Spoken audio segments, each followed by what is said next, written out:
আশুলিয়ার বাইপাইলে পুলিশ ভ্যানে জড়ো করা ৬ লাশের পরিবারের খোঁজ নিচ্ছে না কেউ। কোথা থেকে কিভাবে আনা হয় লাশগুলো, পরে নেয়াই বা হয়েছে কোথায়, সেই তথ্যও বেখবরে। সম্প্রতি লাশের তথ্য নেট দুনিয়ায় ভাইরাল হওয়ার পর এ নিয়ে চলছে নতুন করে আলোচনা, বইছে নিন্দার ঝড়। আশুলিয়া প্রতিনিধি শেফালী মিতুর রিপোর্ট।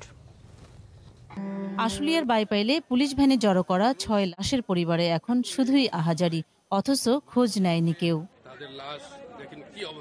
ভাইরাল হওয়া ভিডিও ক্লিপটিতে পুলিশের কয়েক সদস্যকে একটি ভ্যানে লাশের উপর লাশ ফেলতে দেখা যায়। স্তূপ করা লাশের একজন আশুলিয়ার শাহীন স্কুলের ১০ম শ্রেণীর ছাত্র আশরাবুর। ৫ আগস্ট সকালে বাড়ি থেকে বের হয় সে। পরদিন দগ্ধ লাশ বাসায় এনে দাফন করেন বাবা মা। সেদিন ছেলের দগ্ধ বিভৎস চেহারা দেখার শক্তি ছিল না বাবা মায়ের, তাই নিহত সন্তানকে চিরনিদ্রায় শায়িত করার সময়ও তার মুখ দেখেননি তারা।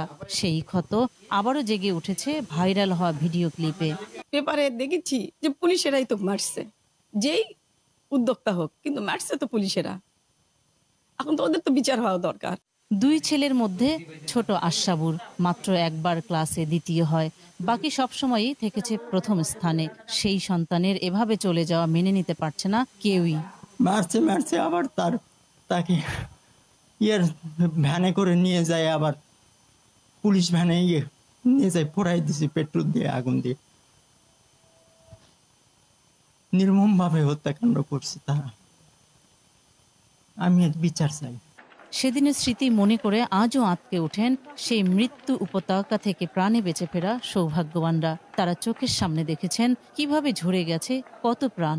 মুহুর্মুহুর গুলি এই পাশাতন পয়রা যেতেছে একজন, কেউ চোখে, কেউ এই পাশে রানে, কেউ এই সিনাতে, কেউ ঘাড়ে, এই অবস্থা। গুলি করে আহত করার পরে আহত অবস্থায় মৃত্যুর আগে জ্বালাই দিছে, কিংবা কিভাবে মৃত্যুর পরে জ্বালাই দিছে তো আমরা জানতে পারতেছিলাম।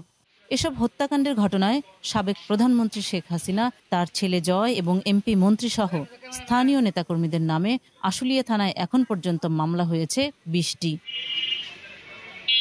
শেফালী মিতু, বাংলা ভিশন, আশুলিয়া, ঢাকা।